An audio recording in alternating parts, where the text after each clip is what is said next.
Hello, it's Sandy with Sandy Cogdell Designs, and today I have a really fun pull and pop card for you. I just think it's adorable how that little flying saucer comes popping out from behind that planet. I am using Trinity Stamps new release stamps.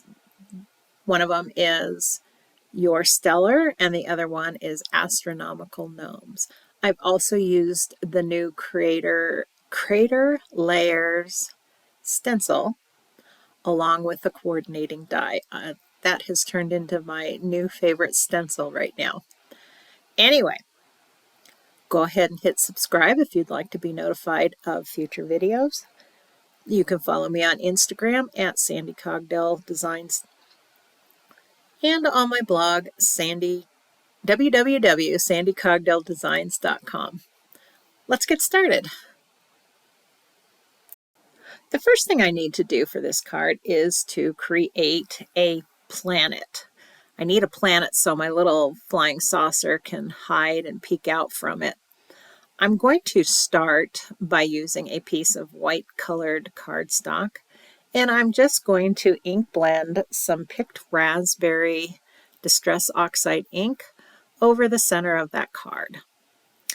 I wasn't quite sure how I was going to make that look like a planet, so I went through some of my stencils and I dug out one from Honeybee. It's called Layered Waves. And I'm going to layer that on top of my picked raspberry and then go over it with a little bit of ripe persimmon Distress Oxide ink. And while it's kind of subtle, it still kind of gives it a nice little planety looking coloring.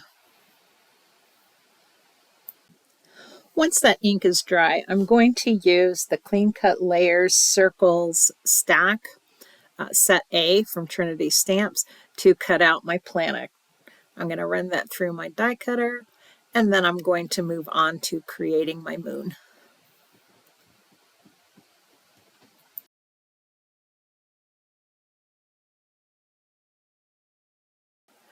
I'm going to use the die that comes with the Crater Layers stencil die set to cut out my moon surface. My cardstock is approximately 6 inches by about 3 inches. I'm going to just run that through my die cutter with the die up at the top edge, and then we can start adding our inking to it. I'm going to apply mustard seed ink to that entire surface of my cardstock.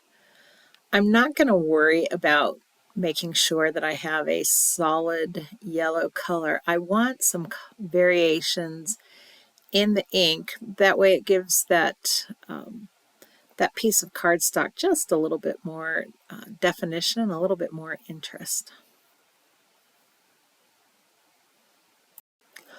Once my yellow ink has dried, I'm going to lay the stencil on top of that. It doesn't really, I don't think you can really see it in the camera. There's a embossed line that helps you line up that top edge so that when you ink it, you're actually inking in some little craters at that very top edge. I'm going to use Carved Pumpkin to color in those open areas on the stencil. However, that stencil's not quite wide enough to cover all of my yellow piece that I've got inked, so I'm going to take that stencil and move it around in a couple of different spots just to add a little bit more of the creases and the little craters.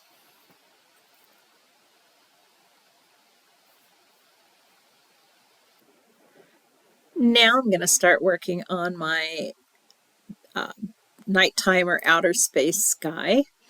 I'm using a piece of cardstock that's cut to 6 by 6.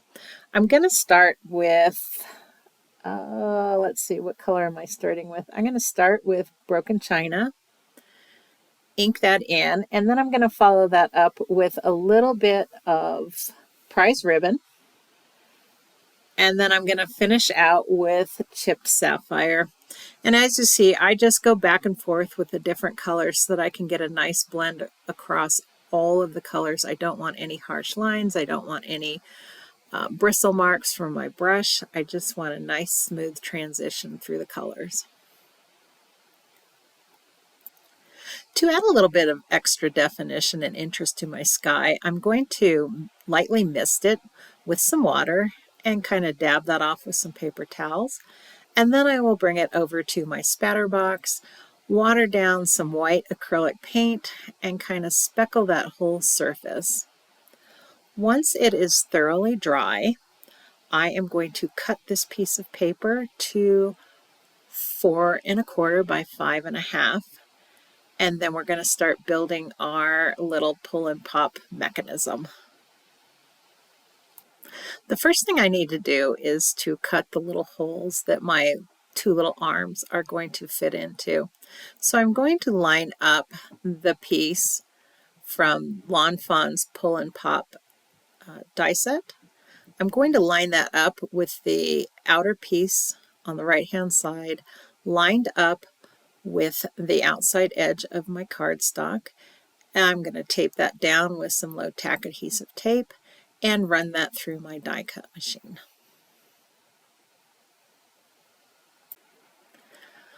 Okay, I'm going to cut out the 2 pieces that actually are the moving mechanism of the die.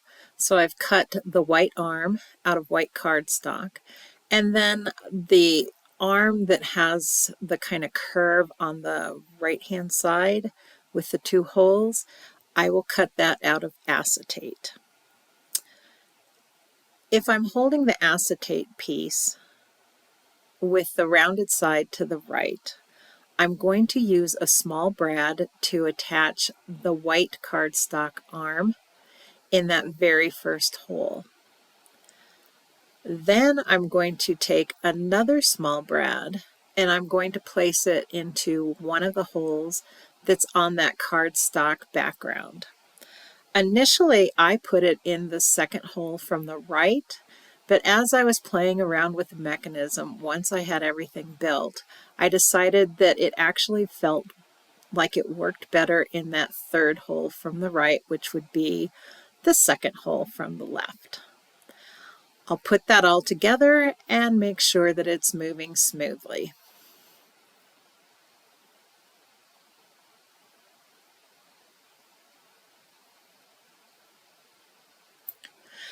I need to start building the front of my card now. So I've taken some black glittered cardstock and I've used the Clean Cut Layers A2 rectangle set A to cut the outside, and then I've used a smaller rectangle to cut the inside so that I've created a frame. I have also heat embossed the sentiment using black embossing powder on my moon surface. The sentiment comes from the Astronomical Gnomes stamp set. I'm going to kind of mark where that moon goes on the back, and then I'm going to use liquid glue to adhere the frame to the moon surface.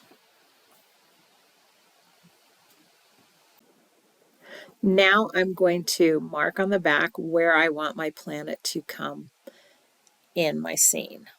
I want it as far over to the right hand side as I can get it. I'll mark it and then I'll use liquid glue again to adhere it to the glitter frame.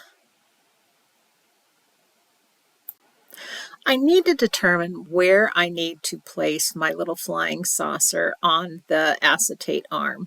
So I'm using a scrap stamped piece with some temporary double-sided adhesive to kind of place it on that acetate arm, just to start giving me an idea of where and how I want to place that flying saucer. At this point, I'm pretty sure that's where I want my little flying saucer to be on the acetate arm, but I'm not going to cut the arm yet, and I'm not going to adhere my permanent saucer onto that arm. What I do need to do, though, is kind of move it back and forth with my planet in place just to make sure that that arm isn't moving too far to the right or too far to the left.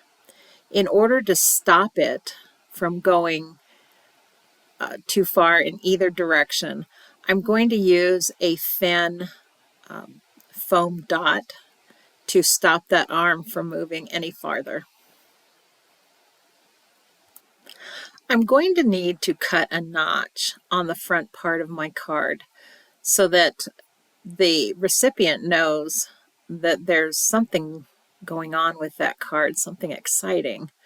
In order to do that, I need to line up my bottom arm perpendicular to the bottom of the card, and then I'm just going to tack that down with a little bit of temporary tape.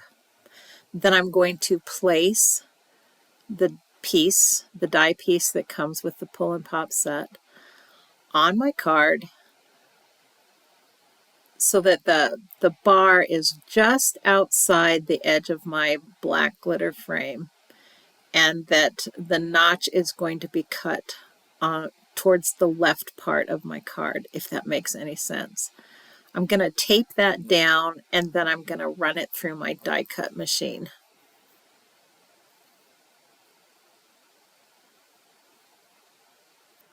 After I play around with it for a little bit just to make sure that everything is working well, I'm going to flip that card over and cut off the excess paper that's part of that white cardstock arm.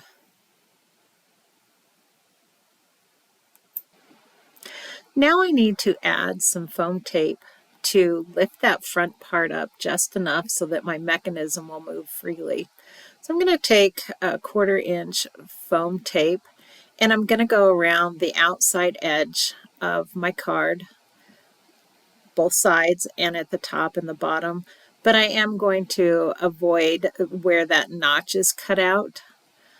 Unfortunately, my tape was just a smidgen too wide for my frame, so I did have to go in and just trim that off a little bit. Once I have my outside done, then I'm going to add some additional tape to the inside areas, but I still need to make sure that where I place the tape isn't going to hinder the mechanism from moving back and forth. You can't not have the tape in those areas because that will cause your card to cave and not be real sturdy, but you do have to pay special attention to making sure that your tape is not going to hinder the movement of those arms or the flying saucer.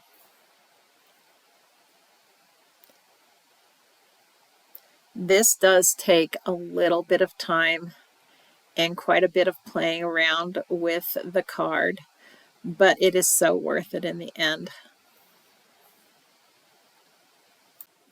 Okay, now that it looks like I've got everything where I want it to be, including the foam tape, it doesn't look like there's going to be any problem with my mechanism moving back and forth. I'm going to add a little bit of liquid glue to my foam tape. This is just kind of an extra insurance policy to make sure things stay put together. I have had problems with double-sided adhesive tape and foam tape, for that matter, with it drying out over a period of time and my card falling apart. Hence, that is why I am quite the liquid glue girl. Now comes the fun part. We get to start putting everything together. I have colored all the pieces with Copic markers. The colors I have used are B0000, B000, B01, B02, BG13, BG15, BG49, Y08, Y19, YR02, YR09, R17, YG07, YG13, C3, C5, and C7. Now the little rocket ship is from the Your Stellar stamp set, and it comes with clouds, not clouds, but exhaust, I guess is what you'd call it, at the bottom. I didn't want that on my card, so I've clipped that away. I'm just going to kind of play around with my spaceship and my rocket and my little shooting star to figure out where they are going to look best on my card.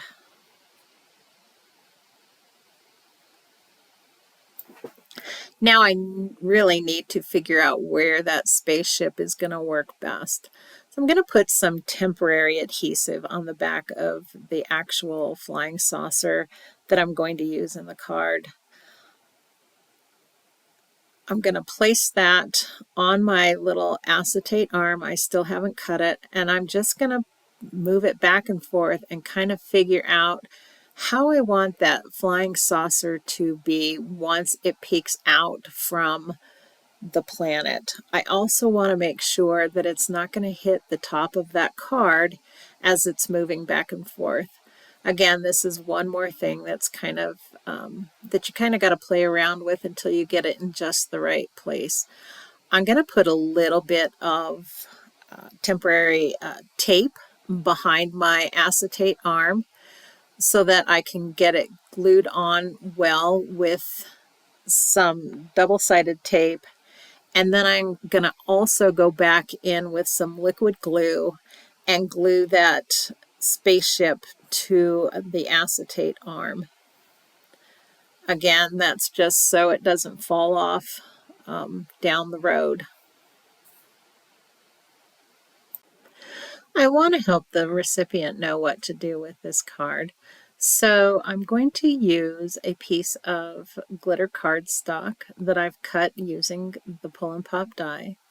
I want to color in the end of it just so it kind of blends in with the card a little bit better. I'll color in that end with a Copic marker, and then I'm going to glue that little piece with the arrow, and that just helps the recipient know what to do with the card.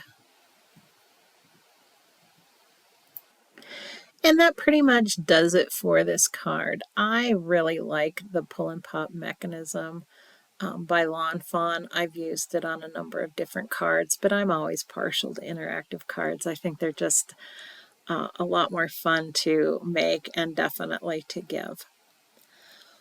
Go ahead and hit subscribe if you want to be notified of future videos.